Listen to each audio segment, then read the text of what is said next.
Tem de tudo pra quem pinta, Baratão das Tintas. Sejam muito bem-vindos, iniciando mais um Fala aí Baratão podcast, um podcast do Baratão das Tintas. E eu, Cid Carlos, tenho o grande prazer de conhecer pessoas incríveis, extraindo o que é de melhor delas e trazendo para vocês em forma de conhecimento e entretenimento. E hoje eu tenho uma responsabilidade aqui, conversar com esse homem, né, que é uma expertise imensa no setor dele. E eu quero trazer para vocês hoje um papo diferente. A gente vai falar, a gente sempre fala de comercial, de vendas, das importâncias, mas e antes disso? O que vem antes? Para ter uma boa venda, tem que ter uma boa compra. Então é isso que eu vou trazer para vocês.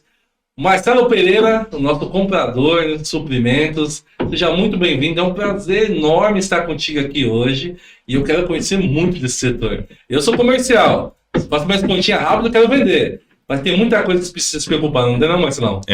Primeiramente, eu gostaria de agradecer o convite, tanto da família Baratão, quanto o convite feito pelo Cid para estar aqui neste momento. E estamos aqui para bater esse papo, tentar sanar algumas dúvidas e tentar mostrar um pouquinho do que é o departamento de compras dentro de uma empresa estruturada como o Baratão. É isso aí. Legal. Marcelão, se apresente para essa galera, fala para eles de onde você veio, para onde você vai, quantos seus maiores medos, uma brincadeira. Fala do seu setor aí, né, que tem muitos anos de mercado já, mas deixa você falar. Se apresenta para esse pessoal aí. Tá ok, gente. Eu venho do material de construção, da área de gestão. São 30 anos de trabalho com material de construção, principalmente na parte de gestão de compras e gestão de processos em empresas desse ramo. Agora, a convite da diretoria do Baratão, estamos aqui iniciando um trabalho, estou recém-chegado, há 3 meses basicamente, e para reestruturar o departamento de compras e dar aí novos horizontes, uma nova cara para o departamento e também com uma visão estratégica aí para a empresa. Caramba, 30 anos no setor de compras, é isso mesmo? Na parte de gestão de materiais de construção, não só de compras, passei por todos os departamentos, exato. Agora, focado em compras, quanto tempo, Marcelo? Basicamente uns 16, 17 anos. Já viu que tem peso aqui hoje, né? Hoje tem peso desse rapaz aqui, manja muito do setor. E eu vou começar já judiando, hein? Vamos lá. Judiando não, vamos lá. Qual a importância do setor de compras dentro de uma empresa? Olha, Cid, o setor de compras dentro de uma empresa sofreu uma série de transformações ao longo dessas décadas, né? Antigamente era uma atividade basicamente focada em aquisição de material, onde o grande mote do varejo era a venda. E isso foi mudando de acordo com o crescimento do mercado e hoje o principal ponto de inflexão do departamento de compras é garantir boas negociações, né, como um setor estratégico que faz parte da constituição da margem, do processo de vendas como um todo. Muito legal, né? Bom, você que está entrando no nosso canal agora, caiu aqui de gaiato, vem acompanhar essa entrevista incrível. Não esqueça de se inscrever no nosso canal, ativar o sininho para você receber as notificações, deixa seu like, o seu comentário e compartilha. Compartilha demais, gente. Vamos fazer que esse conteúdo chegue em diversas pessoas, tá? E você que é de compras, está começando agora, engajando nessa área, né? Ou da sua empresa, está começando a olhar para esse setor com mais cuidado, pega o papel e caneta, anota aí que hoje vai vir bastante gatilho aqui legal desse grande gestor, né? E principalmente nessa área da parte de compras e suprimentos. Marcelo, compras, a gente pensa que compras é só aquilo mercadoria que a gente põe dentro da empresa. Mas o compras está situado em tudo. Tudo que precisa comprar para a empresa passa pelas suas mãos hoje? Hoje passa toda a parte de suprimentos, na realidade, não só a compra de produtos, né? Nós temos a nossa gerente de compras, que cuidava de compras no momento que eu cheguei na empresa, a Laís. Ela infelizmente não pôde estar hoje aqui, que estava adoentada. Mas quando a gente trata de suprimentos, é mais que a compra da venda, né? Suprimentos engloba todo o cuidado do cliente interno também, da compra interna, de peça para carro, escritório, informática, todos para suprir as necessidades dos clientes internos. E não só produtos, né? Compra de serviços também, uma manutenção de um caminhão, de um veículo, você compra também a parte de serviços, né? Então, compra basicamente não é só a aquisição do material de venda, e sim isso, né, como um todo dentro da empresa. Bom, isso tudo está relacionado a custos, né? E o quanto a empresa economiza, mais ela ganha, né? Então, até para fazer uma compra de um serviço, também há uma pesquisa aí, existe todo um processo que você faz, não é, Marcelo? Existe a compra de produtos, né? Nós temos os fornecedores já pré-estabelecidos, né? Que isso é feito tanto em conjunto com a área comercial e com a nossa diretoria para você estabelecer linhas de produtos, né? E a parte interna dos clientes internos de serviços também é feito. A gente trabalha com cotações, com avaliações de empresas que podem ou não estão capacitadas ou não para prestar esse serviço. Bom, legal. Bom, então fala assim, olha para aquela câmera, para esse pessoal que está começando agora de compras, quais são as principais responsabilidades de um comprador? Né? Quais são as suas habilidades aí que você enxerga como diferencial quando você trata com o fornecedor, né? Explica para essa galera o que precisa ter de habilidade para ser um comprador. Todo mundo pode ser comprador? Pode, eu acho que é uma capacidade que dá para ser desenvolvida ao longo do tempo. E antigamente o ato de compras era basicamente olhada dentro de uma empresa de duas formas, né? Ou tinha aquela parte burocrática de compras, onde era basicamente o comprador focava em fazer as cotações de preço, procurar o melhor preço ou procurar um produto similar em uma outra indústria. Então era um serviço bem burocrático, né? Assim, focado nessa demanda. E também tinha o comprador, que era aquele cara relacional, onde você já tinha as empresas já pré-estabelecidas e ele praticamente comprava baseado na relação que ele tinha dentro da indústria. Então, assim, isso aí, em algumas décadas atrás, era dessa forma. Como a gente comentou agora, logo no início, o setor de compras está cada vez mais estratégico dentro das empresas, né? Parte do lucro das empresas hoje vem do departamento de compras, né, da capacidade de negociação. Então, hoje o comprador ele precisa ter mais algumas habilidades mais específicas, né? Por exemplo, vou enumerar algumas aqui, uma visão analítica, né, e de planejamento, né? Você ter a capacidade de analisar os dados futuros, os dados passados, para poder estabelecer uma visão mais crítica da compra que você está fazendo, através de relatórios, através de análise de mercado, né? Um comprador hoje ele precisa ter uma capacidade grande de assumir riscos, né? A gente costuma brincar que o mundo não é uma planilha de Excel, né? É um mundo real. Infelizmente, por mais que você planeje para executar uma ação de compras, quando ela acontece, vários fatores acabam podendo sair errado, né? Então, a capacidade de assumir esses riscos, né? Também hoje é uma capacidade que uma pessoa de compras tem que ter. Uma organização e disciplina é uma coisa também que faz parte, por exemplo, nós somos do varejo, né? O varejo é uma atividade extremamente dinâmica, né? Ela acontece Loucura, loucura, loucura. loucura, ligado no power 24 horas por dia. E ter disciplina e organização dentro desse quadrado é muito importante, porque o comprador ele tem que ter o espaço dele para ele executar as demandas dele, né? Então, estabelecer grau de prioridade, saber falar um não, saber segurar uma demanda de um outro departamento, para que ele consiga ter a jornada dele ali livre, para ele poder, né, fazer a coisa com exatidão, com um pensamento focado. Então, assim, disciplina é uma coisa de organização, é um ponto bem interessante. Uma visão sistêmica, né? Quando a gente fala de um grupo que nem o Baratão, estamos aí com 24 lojas, um CD, né? Você ter uma visão sistêmica é um passo muito importante também, porque é uma aptidão muito importante, perdão. Porque compras impacta em todos os quase os departamentos da empresa. E você saber o quanto você vai impactar em cada departamento é muito importante para você poder mensurar o tipo de compra que você está fazendo. Então, você impacta no fluxo de caixa da empresa, você impacta na parte financeira, na previsão de pagamentos, você impacta numa cotização de espaço de armazenamento num CD, você impacta na área de vendas, você impacta na logística de abastecimento das lojas. Então, essa visão sistêmica é muito importante. E eu acho que um outro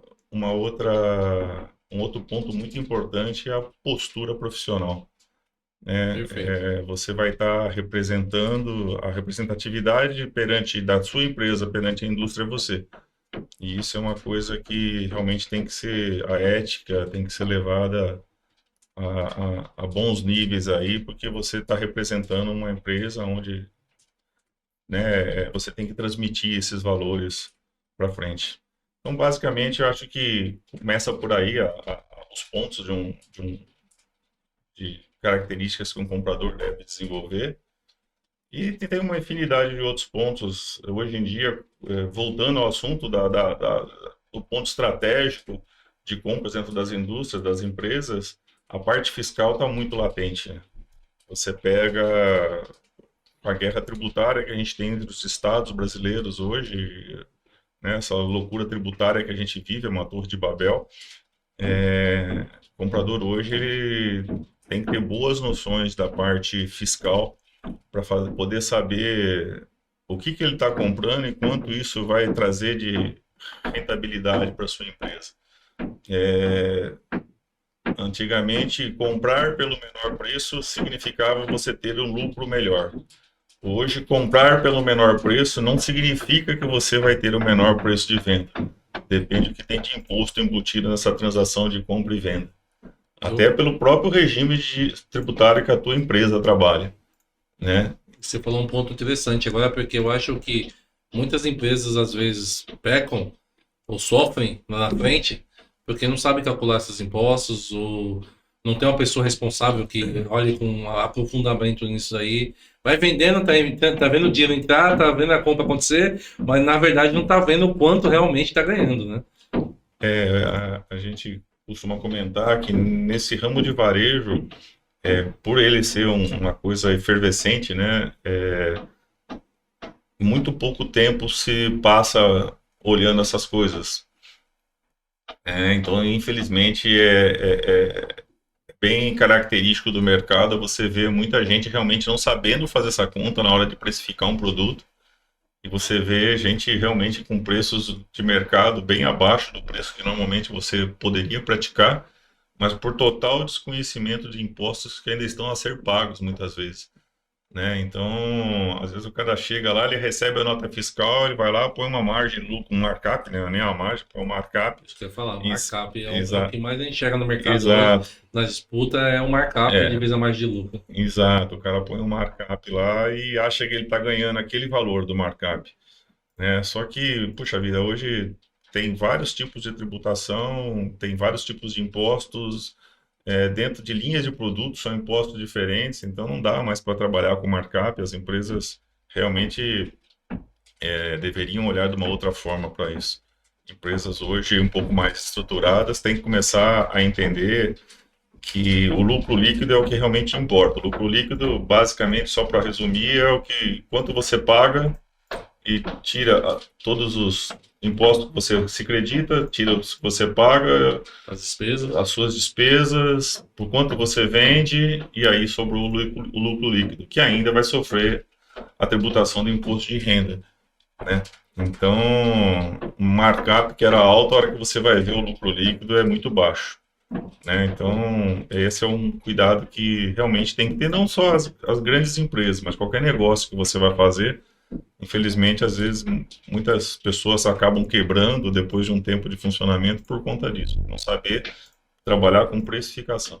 Você falou uma coisa interessante, né? É o saber dizer não, acho que é um grande segredo também dentro da negociação. Né? Ser um ótimo comunicador, assim como você, se comunica excelentemente bem, né? E ter bagagem de negociação, né? Porque leão briga com leão, né? Os representantes também não são bobos, né? Eles querem vender o peixe deles, também querem trazer esse lucro para a empresa. E há esse espaço nessas negociações. Você sente que hoje os nossos parceiros são parceiros mesmo ou todo mundo está olhando na ponta da moeda das coisas? Então, Cid, essa é uma coisa que chama atenção. Toda empresa que deseja alcançar a perenidade, a gente tem que pensar em parcerias longas e duradouras, né? E realmente no mercado a gente encontra de tudo. A gente encontra empresas que realmente visam só o lado delas, e a gente tem empresas que realmente são parceiras e que desejam efetuar um trabalho ao longo dos anos, né?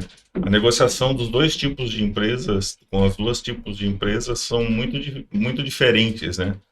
Porque uma que eu falo que são dois tipos de situação, né? Uma está interessada só numa relação transacional, que o cara vai fazer um negócio e aquilo ali acabou por ali, o negócio vai para a próxima vez, se der certo, deu, se não der, não deu. E o outro tipo é o relacional, né? Onde você está, as duas partes estão preocupadas no sucesso do negócio. E a durabilidade desse negócio também, né? Como você acabou de falar, tem empresas que querem vender agora muito, mas depois não tem, não mantém, a gente não consegue manter um trabalho, né? Continuar comprando, continuar desenvolvendo, continuar crescendo junto, né? Aí é hora de demitir essa empresa? Se você tiver uma opção de fornecedor que você consiga ter uma parceria melhor estabelecida, é sempre é o melhor negócio, não necessariamente o melhor preço. Isso vai te oferir o melhor preço. E nem sempre ter o melhor preço te garante a maior rentabilidade ao longo do tempo, né? Ter braço longo na resolução de problemas, por exemplo, é uma das coisas que a gente julga muito nas empresas, né? Quando você está numa negociação dessa, né? Que tamanho é o braço dessa indústria para ajudar a gente a resolver um problema caso ele ocorra, né? Isso é um ponto que a gente se preocupa bastante, né? Você vê, por exemplo, tem empresas que conseguem dar garantia de giro numa linha nova que eles estão introduzindo, né? Pô, você olha para uma empresa que ele está com uma predisposição dessa, ele vai pôr o material, você vai comprar o material do cara, né? De uma linha que vocês acertaram como sendo a melhor possível, e dentro de um período de tempo, se aquilo não vender, ele te dá uma garantia de giro, que aquilo ele vai recolher aquilo e te trocar por outra mercadoria dentro daquele valor que vocês acordaram. Então, assim, você vê que é uma aposta bilateral, né? Aí você já começa a entender que o braço de uma empresa dessa já é muito maior do que muitas outras que tem aí por trás, que o cara que nem você, que eu acabei de citar, é só transação. Você compra, eu pago o boleto e eu vendo. Se eu não conseguir vender, eu tiver alguma dificuldade, algum infortúnio com o seu produto, o problema é teu, não é meu, mais indústria, né? Já começa a entrar num ponto de valores, né? Exatamente. E hoje, antigamente, o varejo, o comércio como um todo, ficava mais subjugado a esse tipo de empresa. Quer, não quer, é o que tem, né? Hoje em dia, com a diversidade de mercado, com a globalização, não tem a exclusividade nesse nível mais. Existe as grandes empresas, que têm um nome mais conceituado, mas também existe outras que estão começando agora que vão se tornar grandes empresas. Sim, e até a nível de parceria, né? Se você não consegue fazer uma parceria com porque você se sente tolhido por um posicionamento desse, dá para você abrir um outro fornecedor com um produto similar. Os produtos hoje estão muito similares no nosso mercado, né? Antigamente você tinha um produto top e era aquilo lá, não tinha o segundo escalão de produtos. Hoje em dia... comigo, não é comigo, né? Então, hoje em dia a qualidade está muito nivelada, né? Você consegue ter produtos muito similares, de qualidades similares, em preços muito próximos. E falando de público também, o público também está se reconstruindo, né? Tem o público A, B, C e tem produtos para cada um deles, né? Então, cada vez mais também ter outras opções e ter mais empresas também parceiras que talvez não agregue tanto o nome, mas um nome mais razoável, mas é um produto com muita qualidade, vai atender nosso público também da melhor forma, né? E me fala um pouquinho, Marcelo, quais são os maiores desafios do setor de compras? Desafios, eu acho que uma das maiores dificuldades que a gente tem hoje dentro do departamento de compras, por incrível que pareça, é a parte fiscal.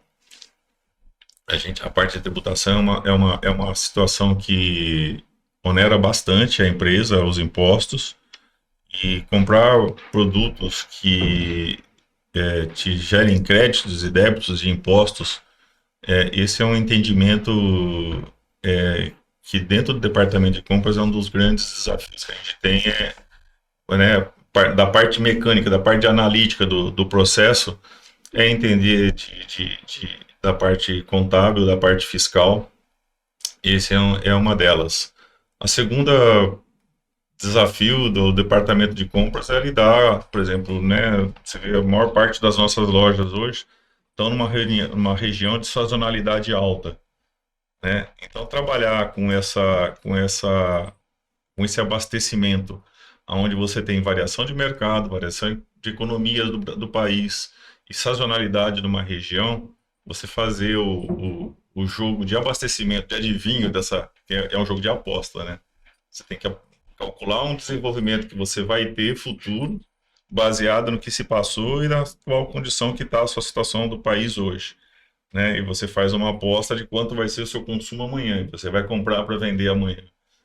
Então, tá antenado em todas essas variáveis, eu acho que também é um desafio bastante grande. Acho que eu ia perguntar pra você, como que você hoje se mantém atualizado com as tendências do mercado? Como que está o mercado hoje? Não é só saber o que você sabe fazer, hoje você faz muito bem, mas tem que olhar todo um global, né? Tem que olhar todo um cenário para você saber se tu pode dar um passo agora, apostar ou não, e X situações, X compras, né? Eu falo brincando, mas isso interfere tanto no Maticom quanto no mercado de tinta, né, onde nós estamos hoje, que eu falo que eu acordo de manhã, a primeira coisa que eu faço é pegar a previsão do tempo. Porque parece que não, mas não é só a previsão do dólar que interfere nas nossas contas, né? Com certeza. Então, mas para se manter antenado, cara, eu acho que a principal fonte de informação, fora as que a gente já tem, que são né, os jornais, as reportagens, os boletins, mas eu acho que você ouvir a indústria hoje, e ouvir com bons ouvidos, com filtro dentro, né, do que você recebe, eu acho que você é um grande termômetro hoje, né? E conforme você vai trabalhando com as indústrias em regiões diferentes, em empresas diferentes, o teu leque de amizades vai aumentando cada vez mais, o teu networking vai aumentando cada vez mais. Então, isso vai te favorecendo você ter essas informações de mercado, não só na tua região, mas a nível de estado, a nível Brasil e a nível internacional. Então, a gente consegue, conversando com escutando mais do que falando, absorvendo o que a indústria traz, o que as informações chegam até você pela indústria, eu acho que é uma coisa bem, bem bacana, favorece bastante as negociações. Legal. E acompanhar essas empresas também de fora do país, né? País de primeiro mundo, né? Tudo acontece lá primeiro, né? Tudo estão muito mais à frente da gente dessas negociações. E é uma cadeia. Geralmente acontece uma mudança de mercado lá, daqui a pouco vai acontecendo para cá. É também um ponto que você busca muitas informações? Não diria muito, Cid, mas as tendências vêm lá de fora. Né? Recentemente a gente teve o lançamento do filme da Barbie, aí onde você viu que a febre, né? impactou em dezenas de mercados e venda de tinta, enfim, em todos os segmentos, né? Que foi uma febre que não atingiu as crianças, mas sim o público adulto. Então você viu a cadeia que isso influenciou. Então, assim, realmente as coisas acontecem lá fora e acabam chegando até aqui. Então tem muita tendência, tem muito produto que a gente vê lá fora como ele está se portando e logo a gente está convivendo com eles aqui de alguma forma. Falando de tendência, falando de produto. Esse é um gancho legal. E se deixar, a gente compra tudo, né? Sim, sempre. Então, se é uma coisa nova, deixa que ter. Só que, como você falou, tem produtos que às vezes é só uma modinha. Sim. E depois fica encalhado. Como que você faz? Qual processo você faz para identificar se isso é saudável ou não, para comprar ou não? Então, Aí entra aquela parte do arriscar? Tem essa condição de risco, sim. Aí, que nem eu falo, você não tem uma empresa única que produz um único produto, você tem algumas empresas. Então, olhar para dentro dessas empresas ao mesmo tempo, para entender quais essas tendências estão acontecendo ao mesmo tempo dentro dessas indústrias, isso é uma situação. Agora, especificar o produto, eu já trabalhei na área comercial de algumas empresas. E eu tenho comigo que fazer a especificação do produto sem considerar os formadores de opiniões da área comercial, os stakeholders da área comercial, é, pode não ser muito construtivo e muito assertivo. Então, eu sempre procuro, quando eu vou fazer uma especificação de uma linha, de um produto específico, agregar a opinião de todos que estão antenados nessa linha. Se é um produto automotivo, o pessoal que especifica automotivo, com a força de vendas do automotivo, para colher essas informações. Porque a tendência para se tornar um consumo na loja, ela já está na cabeça do consumidor. Sim.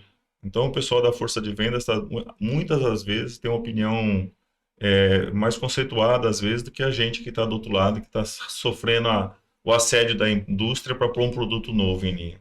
Legal. Falando do pessoal de vendas, vamos engrossar o caldo aqui agora. Bora lá. O comercial tá lado a lado com compras? Ou arruma umas briguinhas de vez em quando?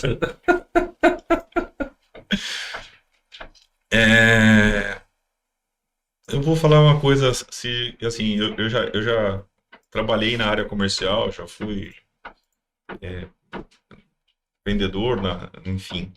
Eu falo que eu já vivi vários lados da mesma mesa, então eu consigo entender o outro lado da situação. Quando eu falo para você que eu gosto de considerar a opinião dos formadores de opinião da força de venda para especificar um produto, é justamente com esse olhar. E talvez dá para agregar aí como um dos maiores desafios também da área de compras, da área dos suprimentos, é passar para a área comercial quais são as reais dificuldades que a gente tem no dia a dia de providenciar uma venda casada, um material de última hora ou um produto que está em ruptura, de levar isso para a força de vendas, levar isso para a área comercial, a quantidade de demandas que são feitas nisso, né? Porque a partir do momento que você entende a dor do outro, fica mais fácil você ser colaborativo e não reativo numa situação dessa, né? Então, assim, meu desafio pelas empresas que eu passei ultimamente, eu tenho procurado levantar essa bandeira de realmente levar essa cultura para o pessoal da força de vendas para tentar minimizar essa diferença que existe, porque realmente isso não tem como, né? São coisas antagônicas, né? A compra você quer comprar o mínimo pelo preço ajustado, e a força de vendas quer comprar tudo para poder vender pelo menor preço, né? Então essa equação ela não fecha nunca em lugar nenhum. Então eu acho que passar o entendimento para a força de vendas dessas dificuldades, quais são os processos que têm que ser estabelecidos, eu acho que é um desafio que eu carrego comigo, é uma bandeira que eu procuro implantar por todos os lugares que eu passo. Inclusive, né, estou recém-chegado e a gente está mudando uma série de processos, instaurando alguns outros dentro da empresa, né? E isso sempre... Na fase da transformação. Na fase da transformação, né? Do crescimento ordenado, né? De pegar, né, continuar o desenvolvimento que o grupo vem tendo nos últimos anos, mas para continuar crescendo de uma forma mais sólida, maior, você tem que estruturar. Chega uma hora que você precisa desses processos, né? E levar esse entendimento para o grupo como um todo também é uma coisa que eu tenho trabalhado nisso, e devagarinho a gente está procurando mostrar isso para todos os colaboradores, quais os ganhos que a gente consegue trazer com isso, né, com essa estruturação. Bom, tu falou de venda casada. Vamos pegar esse gancho da venda casada, né? O que o vendedor tem que ter? Olha lá para aquela câmera, o futuro comprador, ou as pessoas que já estão nessa gestão de compras, qual que são os cuidados que tem que ter com a venda casada? A venda casada, eu vou fazer uma brincadeira aqui, eu falo que ela tá tudo certo para dar errado. A venda casada, ela já nasceu errada, porque ela é uma venda casada, né? Você está vendendo algo que naquele momento você não dispõe para vender, né? Então, assim, o grande elo de uma venda casada não é a parte interna, não é compras que vai dar a segurança da venda casada. A segurança da venda casada, 90% eu arrisco dizer, que está na mão de quem está executando a venda, do vendedor, do cara que está lá na ponta do negócio fazendo a venda. Porque são N fatores que podem levar essa venda a não cumprir o prazo, a não chegar da forma com qual foi prometida, na quantidade especificada. Então, assim, quando a brincadeira é que tá tudo certo para dar errado, justamente por conta disso, porque tudo reza contra a certeza desse negócio, né, findar bem. Então, assim, se você não tem a capacidade de negociação com o seu cliente, se você não tem uma flexibilidade, um relacionamento, para que você consiga reverter alguma coisa que não saia certo nessa venda casada junto ao seu cliente, eu acho melhor que ela não aconteça, porque o resto dos departamentos da empresa não vão ter como sanar se algo sair fora de controle. Basicamente é isso. Fora de controle é o cliente no final da venda desistir da compra, né? Ou querer devolver aquele material que comprou justamente para ele. Então, são algumas coisas que acontecem. Né? Pensa numa situação seguinte, você comprou lá um produto, lá 100 latas de uma tinta específica, né? Uma tinta que tem baixa saída, a indústria não tem um estoque grande disso. O caminhão vinha vindo para cá e sofreu uma avaria na estrada, o caminhão teve uma pane, bateu o caminhão e perdeu essa carga, né? Quer dizer, nós vendemos esse produto numa venda casada, nós compramos esse produto, o produto está em transporte, está tudo certo, o prazo está correndo certo, só que a indústria não tem mais produto para repor, porque a quantidade que você comprou está além do que, né, que ela tem em estoque, ela não consegue fechar o pedido contigo, ela vai levar um tempo para produzir, porque indústrias elas produzem por lote. Que situação como que a gente consegue reverter uma situação dessa no nosso cliente final? Se é um produto específico, outras distribuidoras, varejistas não vão ter esse produto para uma emergência de você recorrer a eles e tentar fazer uma negociação para servir o teu cliente. Então, assim, você está de pés e mãos atados, você não tem como resolver uma situação dessa. É por isso que eu falo, a flexibilidade de quem fechou o negócio junto ao cliente, né, é tudo numa hora dessa. Se eles conseguir renegociar, explicar a situação. Agora, se for um cliente que é inflexível, que tem que ser daquela forma, a venda está perdida. E fora o transtorno desse retorno todo, né? Caramba, eu não tinha pensado desse lado da história, né? Realmente, problemas acontecem o tempo todo, né? Exatamente. Tem coisa que está fora da nossa alçada. A nossa alçada é comprar e estimular um prazo, né? Sim. Mas um gancho que você acabou de falar pode acontecer com certeza. Pode. E o cliente vai, com certeza, ele vai acabar ou sendo paciente, ou ele vai passar para frente. Vai. Né? Sempre, E aí esse prejuízo ficar para a empresa. Então, o prejuízo maior é a insatisfação do cliente. Então, por isso que... Porque com o fornecedor, com a indústria, ele também não vai querer devolver mais essa coisa, ele vai querer cumprir com esse prazo ou há espaço para negociar também num caso específico que nem esse que você falou agora, de uma fatalidade, de um acidente que tipo de material não chegou no destino. Né? Então ele vai produzir de novo. Mas para falar para a indústria, meu cliente não quer mais, eu também não quero mais. Eles não aceitam dessa forma, né? Depende, rapaz. Às vezes, a maior parte das vezes a gente consegue reverter um caso desse. Que é o caso das parcerias, né? Exato, dentro de você ter parceiros comerciais.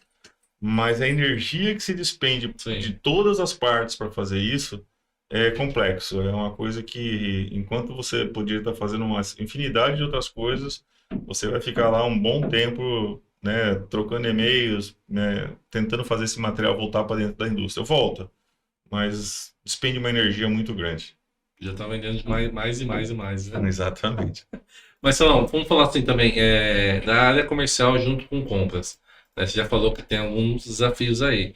Mas hoje, na sua chegada, dentro da família Baratão, né, você enxerga que o pessoal hoje formula direito essas negociações, né? A gente, vou dizer, todo mundo tem contato com o fornecedor, vamos dizer assim. Uhum. Hoje a ponta tem contato com o cara que vende. Né? E às vezes o famoso vendedor, quanto está aí? Aquela perguntinha, tá com todos os impostos? É preço final? Né? Ele vai lá e faz aquela formulação rápida, negocia com o cliente um X valor. E aí quando entra você na hora de comprar o negócio, ele percebe que o X valor que ele negociou falhou por causa dos impostos, algumas coisas assim. O pessoal interpreta isso de uma forma legal? Entende que a falha foi da parte deles ou acha que a gente tá fazendo fantasia das coisas? Que nem eu comentei, né? Antigamente dava para ser feito dessa forma, mas a coisa vai criando um tamanho que não dá mais para fazer isso porque a assertividade não é boa, né? A ponta, né? Os gerentes de loja contatarem as empresas, cada empresa trabalha de um jeito, cada um tem os seus processos internos com relação a como conduzir isso. né? E isso está dentro do DNA de cada empresa, cada uma tem lá os seus processos. Mas dentro do processo de compras hoje do Baratão, isso não dá mais para continuar acontecendo, não porque o Baratão não queira, mas porque se a gente for. São tantos os fatores que a gente tem que considerar na hora de uma compra dessa, né, que não dá mais para fazer. Imagina você, por exemplo, eu tenho muitas empresas, que nem a própria Souvenir, eu tenho um período logístico para comprar. Dentro desse período logístico está imputado um desconto naquele período. Saiu desse cada fracionamento do período do mês tem um desconto no produto. Então, assim, o cara pode até ter te informado um preço hoje, mas amanhã o desconto desse produto é outro, Já saiu. né? Então, assim, tem muitas variáveis e com as margens cada vez mais apertadas, com a concorrência cada vez mais acirrada, quanto mais assertivo você for nessa precificação, no trabalho na assertividade do preço de venda, melhor você fica. E o vendedor, infelizmente, o gerente de loja, o gerente regional, ele não tem a demanda de tempo para se apoderar de todas essas informações e poder fazer todos esses cálculos. Então, isso aí realmente hoje tem que ser feito dentro do departamento de compras. Isso que eu ia perguntar para você. Tempo, time. O departamento de compras, ele consegue trabalhar com coisas mais ágeis ou ele precisa do espaço dele, o tempo certo para fazer as análises corretas, né? E como que é enxergado isso? Né? Tem um entendimento? Hoje você enxerga que o pessoal de vendas tem esse entendimento?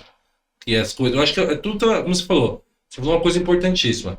Eu vou até olhar para lá para falar isso para os vendedores. Você falou uma coisa importantíssima. Todo mundo está com um cliente na frente e entende, né, qual é a sua capacidade de negociação, o que você pode oferecer, o que pode ser ajustado nesse processo, prazo, preço, essas coisas. Mas realmente, ele consegue também, na parte das vezes, negociar esse prazo, né? Mas isso seria importante para o departamento de contas. Até enrolei aqui, ó. O tempo, quanto mais tempo o vendedor conseguir, melhor é para vocês negociarem, correto? Correto, correto. Eu acho que você fazer uma negociação alinhada com o departamento de compras, que é quem vai trazer esse produto para ser vendido, né, faz toda a parte, traz toda a assertividade para o processo. Né? Você negligenciar um prazo que compra te dá, porque você quer fechar o negócio a qualquer custo, isso com certeza vai trazer algum aborrecimento caso o prazo não se conclua ou o próprio preço de aquisição da mercadoria não se conclua. Esse tempo ele tem que acontecer, não tem como ser diferente. Vai muito de como cada empresa quer montar os seus processos, né? A ideia é que as vendas casadas sejam cada vez menores, né, por conta de assertividade. É o que eu falei, a venda casada ela já está errada quando ela nasceu. Né? Então, assim, quanto mais você se livrar do errado, mais assertividade você vai ter. É óbvio que não tem como fechar todas as lacunas. É que eu falo que também vai muito da capacidade da força de vendas em saber fazer a reversão. Você vê, por exemplo, vernizes. A gente trabalha com 5 marcas, 5 fornecedores de verniz. Né? E todos eles com as linhas bem completas, não totais, mas bem completas. Então, assim, vai da expertise da força de vendas fazer a conversão também. Às vezes você tem um produto similar e você consegue fazer essa transferência. Né? Não tem uma marca A, mas uma marca B. Não existe mais excelência de mercado, só esse é o melhor e o resto não é a segundo escalão. Isso não existe mais no mercado. Então, eu acho que toda essa força conjunta da força de venda, saber trabalhar o mix de produto que tem, né, e trabalhar dentro em conjunto com compras, eu acho que faz bastante sentido. Legal. E com a chegada do Marcelo, e anteriormente já acontecia muito isso, o Baratão não preserva a política de ter várias marcas, né, competitividade com parceiros diferentes. Até porque, quando você tem muita opção, você acaba não sendo eficaz em nenhum deles. Não, Todo mundo vende pouco. Exato. Né? Então, priorizar isso é legal, porque se garante o melhor estoque. Né? Hoje, o Baratão é o maior estoque, para vocês que nos assistem, nem talvez não saiba disso. No ramo tinteiro, o Baratão tem o maior estoque da Baixada Santista. Falando da Baixada Santista, Sim. que é onde nós estamos mais tempo situados aqui, é o maior estoque da região. Nós temos estoque para 4 meses né? Se as fábricas fecharem, nós temos estoque mais ou menos aproximado para 4 meses atender você, cliente. Então, essa negociação, essa análise, esse critério de parcerias que consegue ter cada vez mais qualidade, né? Atender a necessidade do vendedor, no grosso modo, Exato, que é o que gira todo dia, né? Os exato, produtos de curva A que nós falamos, né? exato. Tem A, B e C, mas dentro do Baratão a gente tem essa preocupação para que você, cliente que consome nosso serviço, no meio do caminho não fique sem esse material, não fique sem a negociação, tenha um preço justo, né? E o seu setor ele é extremamente importante Sim, para equilibrar tudo isso, que nem você falou um negócio legal, né? Você tem que prever, né? Você tem que analisar lá na frente quanto tempo de mercadoria eu tenho que ter, esse produto não pode faltar, eu não posso falhar, né? Eu tenho que fazer dentro dos prazos dos fabricantes também ter os descontos, fazer as compras da forma correta, na quantidade correta, porque tudo isso influencia na ponta, sim, sim. né? E Marcelão, parabéns pela sua chegada, né? Você demonstra ser um cara que conhece muito, é muito sério no que faz, isso que você falou de postura, e você transmite essa postura, isso realmente acontece muito, né? Obrigado, Cid. Dá uma olhada naquela câmera, avisa pro pessoal de vendas, avisa pro nosso cliente, né? Principalmente nas compras casadas aí, nas coisas, né? Ou pra pessoa que tá engajando hoje no setor de compras, né? Qual a mensagem você daria para essas pessoas hoje? Quais os cuidados que elas deveriam ter? O que elas deveriam buscar de informação para cada vez estar mais capacitado, tanto no setor de compras, né, tanto no setor de vendas, né, para que esse setor trabalhe em conjunto, né, de uma forma sólida, entendendo cada lado a lado. Porque eu acho que uma coisa que vai acontecer e já acontece dentro do Baratão é a informação chegar para todo mundo. Você falou muito bem sobre isso, né? Entender quais são as dificuldades de cada lado, Uhum. entender como funciona cada processo. Isso dá cada vez vendas mais sólidas, né? Com mais qualidade, né? Onde a empresa também está lucrando com isso e o vendedor na ponta tem mais competitividade, Sim, né? Porque vender a qualquer custo, né? não, Também não é o certo. não, de jeito nenhum. Deixar uma mensagem para essa galera aí também. Vou falar especificamente, primeiramente, para a força de vendas. Eu acho que um grande mote do trabalho de compras de suprimentos é a gente ter um mix robusto de produtos, porque a gente sabe o quanto é importante numa venda você compor margem, compor um pedido bem estruturado, bem feito, para que você possa dar os descontos que você, né, precisa para fechar aquela venda, para fazer a negociação de uma forma adequada. E como eu comentei ainda há pouco, a força de vendas tem o maior termômetro de quais são, que mix que nós devemos especificar, o que o nosso cliente realmente procura nas lojas. Quanto maior for o eco disso dentro de compras, de uma forma estruturada, é óbvio, mas quanto maior for o número de informações sobre essa quantidade de produto, o tipo de produto que o nosso cliente busca em nossas lojas, que isso chegar para suprimentos, isso traz uma ferramenta valiosa para que a gente aumente progressivamente o mix de produto que nós temos, né? Você pega no varejo de tintas, né? No varejo tinteiro, o mix é muito mais reduzido do que num Maticom. No Maticom a gente conta aí com 15 mil itens, 30 mil itens e vai por aí afora. O mercado tinteiro é um mercado um pouco mais específico, nós somos especialistas no que nós fazemos, então a gente se concentra, né, dentro desse mercado. Então, prospectar um mix de produto mais rico para que a gente possa atender o nosso cliente com maior assertividade, eu acho que é uma mãozinha que a força de vendas pode nos dar que só traz bons resultados. Legal. E para o comprador que está engajando aí, né, nessa área, né, ou que já está há muito tempo, né, que às vezes não se atenta, né, qual o maior recado, qual a maior sugestão que você dá? Qual que é a maior recomendação que você dá? Olha, como eu falei, eu acho que compras, suprimentos, está cada vez mais em voga dentro das empresas. Nesse segmento que a gente trabalha, realmente as empresas estão se profissionalizando e esse tipo de mão de obra está cada vez mais latente, mais necessária. Então, assim, se profissionalizar nessa área é uma coisa bem bacana, porque a oferta de trabalho é bem boa, é bem legal. E tem uma infinidade de cursos e que a pessoa pode fazer, mas nunca perca o foco de, hoje em dia, realmente levar a parte contábil junto com o aprendizado de compra. Eu acho que isso é um baita diferencial para um comprador. Eu acho que um comprador, um analista de suprimentos, um analista de compras que já traz alguma experiência fiscal, ele já está a muitos passos na frente de uma outra pessoa que só tem o processo tradicional de compras incluído no currículo dele. Acho que faz muita diferença. Uau, hein? Caramba, gente, você imaginava que era tudo isso? Eu só queria fazer uma outra pontuação, Cid. Pode fazer. Fora essa característica, eu acho que uma característica muito desejável é a postura profissional. Eu acho que isso é uma coisa que não é imediato, é uma coisa que você escreve durante o passar dos anos, mas que tem um reconhecimento que te traz uma garantia de sucesso no mercado bastante confortável. Eu acho que você ser reconhecido pela tua postura, né, o que você assina, eu acho que é uma das maiores virtudes de um comprador.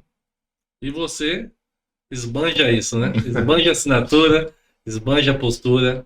Marcelo, muito obrigado pela Imagina, sua participação. Imagina. Né? Eu pude conhecer muito sobre o seu setor hoje, conhecer um pouco sobre você também, né? E as pessoas que nos assistem em casa também conhecer o quanto o Baratão se preocupa em trazer cada vez mais Sem responsabilidade dúvida. para fazer bons negócios, manter produtos estáveis, que o cliente consiga consumir a longo prazo, né? Sim. Que a equipe de vendas tenha um apoio, né? Porque a equipe de vendas não precisa formular o preço, ela precisa fazer vender, né? É isso aí. Né? Traz essa demanda para a gente com mais carinho, com mais calma, né?